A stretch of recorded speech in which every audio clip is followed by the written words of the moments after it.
स्वागत है आप सभी का DLS न्यूज पर। एक बार फिर से आइए बात करते दोस्तों, आज 29 अप्रैल 2020 बुधवार हो चुका है और जानेंगे इस वीडियो में दोस्तों अपन आज के मुख्य समाचार, today breaking news, India news, headlines news के अपडेट के तहत देश भर की तमाम बड़ी खबरों पर नजर डालेंगे। जहां पर दोस्तों मोदी सरकार की तरफ से बड़ा ऐलान निकल कर आ रहा, आधार कार्ड वालों को भी बड़ा फायदा दिया गया और साथ ही प्राइवेट नौकरी करने वाले लोगों के लिए स्पेशली सरकार ने एक बड़ा ऐलान करते हुए नया नियम बना दिया है, बड़ा ही फायदा होने जा रहा है। साथ ही बैंक लोन को लेकर भी अपडेट है और इसके अलावा देश और दुनिया में चल रही दोस्तों अभी इस चीनी बीमारी की महामारी को लेकर भी कुछ बड़े अपडेट आ रहे हैं। बताएंगे एक एक करके तमाम खबरों को, बिल्कुल ध्यान से बने रहेगा हमारे साथ इस वीडियो में और एकदम पूरा लास्ट तक जरूर देखिएगा। मैं आपका बिना टाइम वेस्ट किए सीधे ले चलता हूं आपको पहले अपडेट में। तो देख पा रहे कि आधार अपडेट कराने वालों के लिए उदय ने एक नई जानकारी शेयर की है। अब आपको बैंक जाने की जरूरत नहीं होगी। तो दरअसल दोस्तों अब कोई भी व्यक्ति अपने आधार में डेमोग्राफिक डेटा को कॉमन सर्विस सेंटर यानी कि CSC पर जाकर ही अपडेट करवा सकेंगे। जी हाँ, दरअसल दोस्तों भारतीय विशिष्ट पहचान प्राधिकरण यानी कि उदय ने तकरीबन देश भर में 20,000 कॉमन सर्विस सेंटर को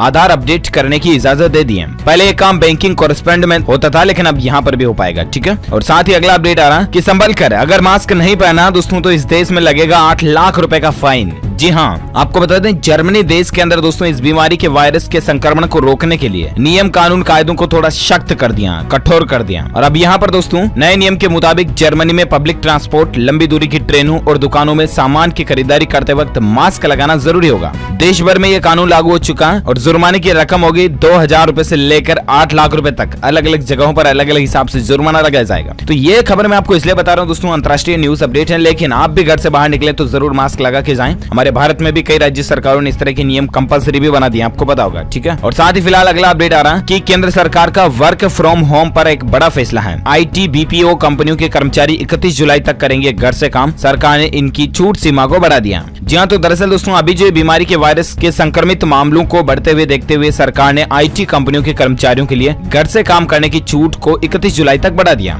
जी हाँ दोस्तों, मंगलवार को केंद्रीय मंत्री रविशंकर प्रसाद की अध्यक्षता में हुई प्रदेश सरकारों के मंत्रियों के साथ बैठक में ये समय सीमा बढ़ाने को मंजूरी दी गई। अच्छी बात है, पहले ये 30 अप्रैल को खत्म हो रही थी तो इसको बढ़ा दिया 31 जुलाई तक। ठीक है, और साथ ही अगला अपडेट आ रहा है कि ट्विटर यूजर्स के लिए एक बड़ी खबर है दोस्तों, बंद की मैसेज के जरिए ट्वीट करने की सर्विस। जी हाँ, इतने दिन दोस्तों ट्विटर यूजर्स को यह भी सुविधा मिलती थी कि आप 140 कैरेक्टर तक का ट्वीट अपने मोबाइल फोन से सेल फोन पर मैसेज के जरिए से भी कर सकते थे, यानी कि स्मार्टफोन नहीं है ना तो भी आप ट्वीट कर सकते थे। ऐसी ट्विटर की तरफ से मैसेजिंग सर्विस चलती है, तो उसको अब बंद किया जा रहा है क्योंकि इसका कोई यूज नहीं लेता आजकल और इसीलिए कंपनी ने यह फैसला लिया। और साथ ही अगला अपडेट आ रहा है टेक्नोलॉजी न्यूज की जब बात हो रही दोस्तों तो एक और अपडेट देख सकते हैं कि टेलीग्राम भी जल्द ही लॉन्च करने जा रहा है private group video calling feature, जिसके जरिए व्हाट्सएप और मैसेंजर रूम्स को जोरदार टक्कर मिलेगी। जी हाँ, आजकल लॉकडाउन चल रहा है ना दोस्तों, तो इसमें ग्रुप वीडियो कॉलिंग की डिमांड में तेजी से इजाफा देखा गया। ऑफिस वर्कर समेत दोस्तों और सगे संबंधियों से जुड़ने के लिए लोग वीडियो कॉलिंग का सहारा ले रहे हैं और इस समय ज्यादातर social media platform video calling features के साथ बाजार में एंट्री कर रहे हैं। जूम ऐप के अंदर हाल ही में ये कंट्रोवर्सी आई थी, आपको पता होगा, और उसके बाद फेसबुक, व्हाट्सएप ने भी वीडियो कॉलिंग फीचर को एक्सटेंड किया। व्हाट्सएप ने 8 लोगों को कर दिया, फेसबुक ने 50 लोगों का एक साथ चैट रूम भी लॉन्च कर दिया और अब टेलीग्राम भी एडवांस्ड फीचर के साथ ग्रुप वीडियो कॉलिंग फीचर लाने जा रहा है। अच्छी बात है, आप अपडेट करके फायदा उठा सकते हैं। साथ ही अगली खबर देख पा रहे कि लॉकडाउन के बाद हवाई यात्रा करने के लिए जरूरी होगा ये सर्टिफिकेट, वरना नहीं कर पाएंगे सफर। जहां दोस्तों देशव्यापी लॉकडाउन खत्म होने के बाद फिर अगर आप हवाई सफर करते हैं, एरोप्लेन की सहायता से यात्रा करते हैं, तो यात्रा के लिए दोस्तों मास्क, ग्लव्स और डिस्पोजेबल कैप के अलावा आपको डॉक्टर के सर्टिफिकेट की भी जरूरत होगी। डॉक्टरों, नौकरशाहों और हवाई अड्डों व एयरलाइंस के अधिकारियों वाली एक टेक्निकल कमेटी जल्द ही हालात सामान्य होने के बाद यात्रियों की सुरक्षा सुनिश्चित करने के उपायों पर चर्चा करेगी और आपका कुल मिलाकर के मेडिकल फिटनेस सर्टिफिकेट भी होना जरूरी होगा, तभी आप सफर कर पाएंगे, वरना कहीं आप संक्रमित वगैरह तो नहीं, ये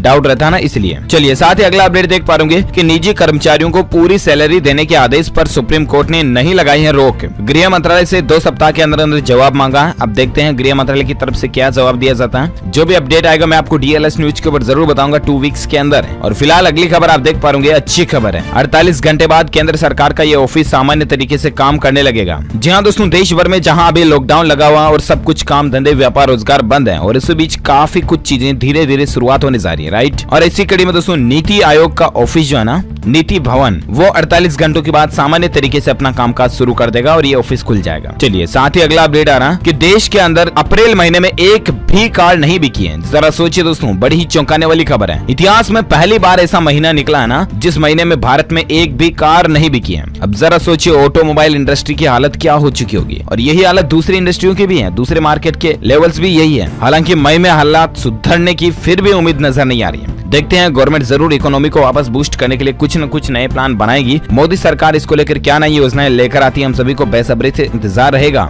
लेकिन दोस्तों जो कुछ भी आएगा मैं आपको DLS न्यूज के ऊपर अपडेट जरूर बताऊंगा, ठीक है। फिलहाल दोस्तों अगला अपडेट आप देख पा रहे कि सिंगापुर के वैज्ञानिकों ने, शोधकर्ताओं ने यह दावा किया है कि इस दुनिया से इस बीमारी के वायरस का 100% खात्मा तो 9 दिसंबर तक खत्म होगा, लेकिन भारत में 26 जुलाई तक ये खत्म हो जाएगा। 26 जुलाई तक समाप्त होने का अनुमान है। यहाँ पर सिंगापुर के वैज्ञानिकों ने अलग अलग सभी देशों की एक लिस्ट जारी की है और आंकड़ों के अनुसार एक एनालिसिस निकाली गई है कि 97% केस जो है वो 22 मई को खत्म हो जाएंगे भारत में, जबकि 99% केस 1 जून को खत्म होंगे और 100% केस 26 जुलाई को खत्म होंगे। यानी कि देखा जाए एटलीस्ट तो ऑल ओवर लगभग भारत में ये बीमारी का वायरस जो है 22 मई तक खत्म हो जाएगा, ठीक है। लॉकडाउन 3 मई तक खत्म होने की उम्मीद है। अब देखते हैं कि सरकार लॉकडाउन को और आगे बढ़ाती है या कम करती है। फिलहाल इसको लेकर मोदी सरकार की तरफ से कोई भी अपडेट नहीं है। अगर लॉकडाउन बढ़ाया भी जाता है तो मैं आपको DLS न्यूज के ऊपर नई अपडेटेड जानकारी में जरूर बताऊंगा। फिलहाल यही है, भारत में कब तक ये मामला खत्म हो सकता है इसको लेकर वैज्ञानिकों की जो रिसर्च और रिपोर्ट करती है, इसका डेटा चार्ट आप स्क्रीन पर देख सकते हैं। चलिए साथ ही अगली खबर आ रही है दोस्तों की चीन ने फिर निभाई पाकिस्तान से दोस्ती।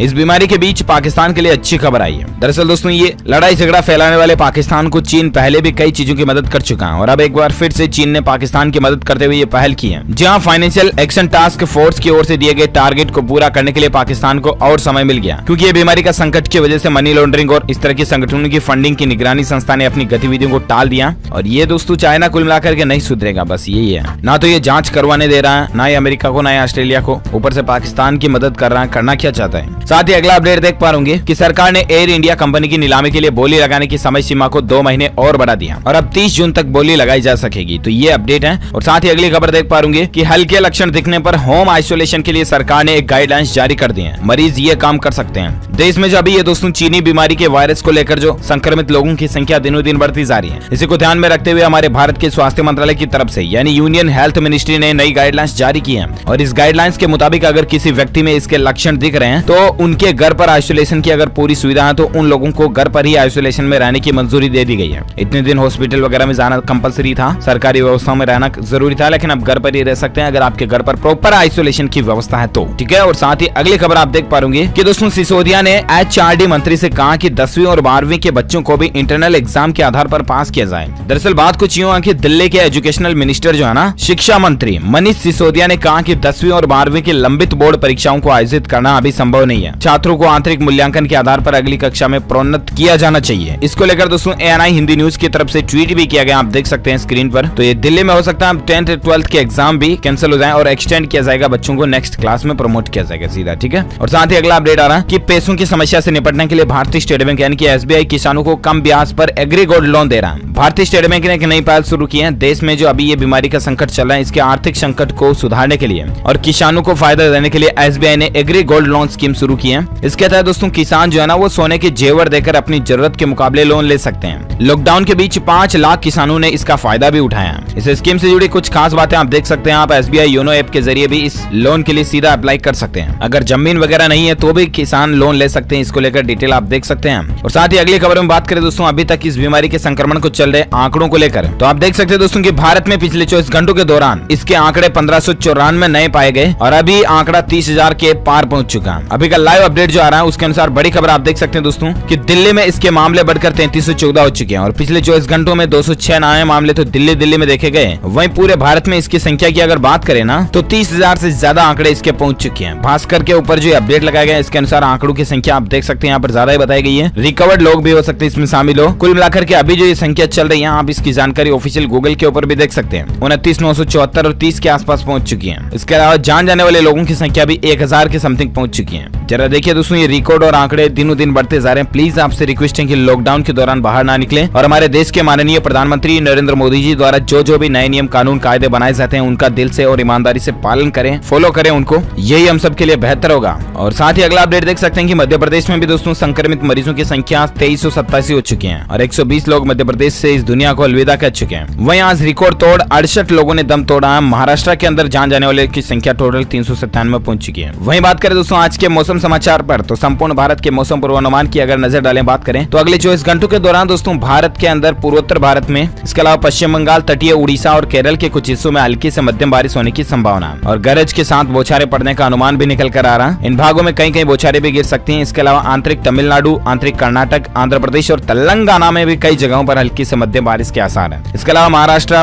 दक्षिण पूर्वी उत्तर प्रदेश, उत्तरी मध्य प्रदेश, छत्तीसगढ़, बिहार और झारखंड में 1-2 जगहों पर हल्की बारिश होने की संभावना है। चलिए साथ ही अगली खबर आ रही है दोस्तों की, इस बीमारी के संकट को देखते हुए हाई कोर्ट ने 31 अगस्त तक टाले जयपुर, जोधपुर और कोटा निगमों के चुनाव, जो है नगर निगमों के चुनाव, उनको 31 अगस्त तक टाल दिया। साथ ही अगला अपडेट देख सकते हैं कि रॉयल एनफील्ड भी अपनी न्यू बाइक लॉन्च करने जा रही है। एक नया मॉडल है जिसका नाम हो सकता है मीटर 350 फायरबॉल करके ये मॉडल हो सकता है। इसके अंदर दोस्तों 346 से लेकर 499 सीसी क्षमता वाला नया इंजन दिया गया। ये कुछ लीक्स आप देख सकते हैं। और साथ ही अगली खबर आ रही है कि लॉकडाउन के बाद महामंदी में घर और प्रॉपर्टी वगैरह ये चीजें सस्ती हो सकती हैं। ये रिपोर्ट निकल कर आ रही है एनालिसिस 99 एकर्स की तरफ से। और साथ ही अगला अपडेट देख सकते हैं कि आने वाली है जेब में पेंशन। लाखों पेंशनर्स को मई से सरकार के नए पेंशन नियम का फायदा मिलेगा और इसके तहत आपको क्या बेनिफिट होंगे। तो दरअसल दोस्तों ईपीएस पेंशनर्स के लिए अच्छी खबर है, उनके लिए ज्यादा पेंशन मिलने का रास्ता साफ हो गया क्योंकि सरकार ने रिटायरमेंट के 15 साल बाद पूरी पेंशन का प्रावधान फिर से लागू कर दिया। अंग्रेजी के बिजनेस अखबार इकोनॉमिक टाइम्स में छपी खबर के मुताबिक इस नियम के तहत अब अगले महीने या फिर मई से मिलने वाली पेंशन आपको मिलने लगेगी। और इस नियम को 2009 में वापस ले लिया गया था जिसको वापस चालू कर दिया। अच्छी बात है। और साथ ही अगली खबर आप देख पा रहे कि अमेरिकी राष्ट्रपति ट्रंप ने दोस्तों नवंबर में होने वाले राष्ट्रपति चुनावों को टालने से इनकार कर दिया। अभी तक तो इनकार कर दिया लेकिन देखा जाएगा आगे अक्टूबर नवंबर में क्या हालात रहते हैं अमेरिका के। चलिए फिलहाल दोस्तों अगली अच्छी खबर देख सकते हैं। भारत के लिए बड़ी गौरव की बात है कि इस बीमारी के वायरस के खिलाफ जंग में दोस्तों एशियन डेवलपमेंट बैंक ने भारत को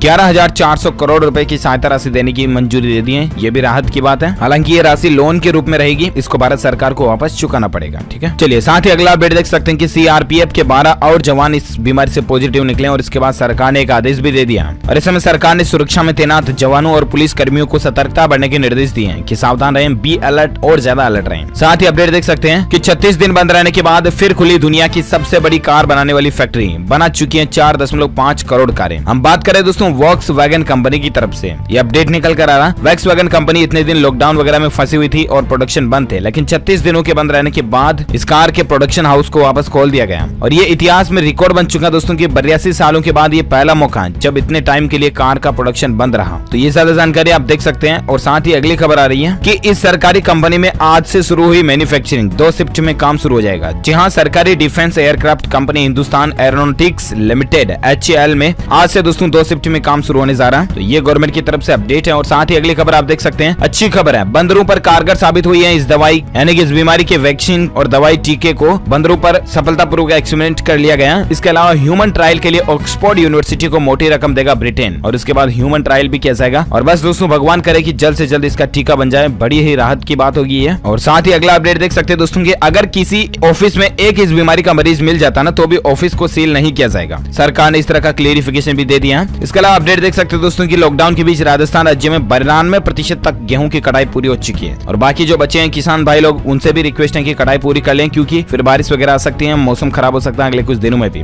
इसके अलावा बिजनेस फील्ड को लेकर एक खबर देख सकते हैं कि एक और बड़ी डील हुई है मैक्स लाइफ इंश्योरेंस में और एक्सिस बैंक के बीच में 29% हिस्सेदारी खरीदे जाने की डील हुई है। ओके, तो इसी के साथ ही ये आज की बड़ी खबरें, दिन भर के मुख्य समाचार, today breaking news, India news, headlines news का अपडेट वीडियो फिनिश होता है। और हाँ, आप मुझे नीचे कमेंट करके जरूर बताएगा दोस्तों कि भारत में दोस्तों कुल लॉकडाउन कितने दिनों का लगाया गया। दोनों लॉकडाउन को मिलाकर के लॉकडाउन के कुल कितने दिन हो चुके हैं या हो जाएंगे 3 मई तक लॉकडाउन कुल कितने दिन का हो जाएगा। जो लोग इस सवाल का सही जवाब इस वीडियो के नीचे कमेंट बॉक्स में देंगे ना, वो रैंडमली सेलेक्ट किए जाएंगे हमारी DLS न्यूज टीम की तरफ से और आप जीत सकते हैं एक शानदार सरप्राइज गिफ्ट जो कि गिव अवे के रूप में आप तक पहुंचा दिया जाएगा। और इसी के साथ ही दोस्तों अगर आपको ये वीडियो अच्छा लगा तो प्लीज इसे लाइक कीजिए, ज्यादा से ज्यादा अपने दोस्तों के साथ फेसबुक और व्हाट्सएप पर शेयर करना। लेकिन वीडियो अच्छा लगा तो लाइक तो करना ही करना है। और साथ ही अगर आप DLS न्यूज पर पहली बार आए हैं ना तो चैनल को सब्सक्राइब करके बेल आइकन भी जरूर दबा देना ताकि आप और हम आपस में जुड़े रहेंगे और रोजाना एक दूसरे के साथ काम की खबरें शेयर कर पाएंगे। Thank you, take care, good bye, जय हिंद, जय भारत, वंदे मातरम।